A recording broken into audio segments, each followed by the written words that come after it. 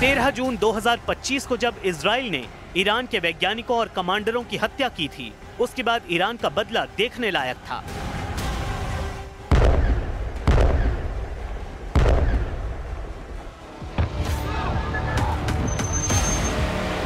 तेरह जून की रात को ही जब ईरान ने इजराइल पर मिसाइल बरसाई तो पूरी दुनिया हैरान थी।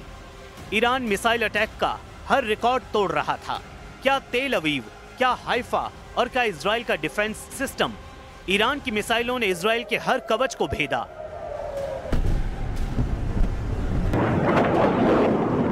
और बता दिया कि जब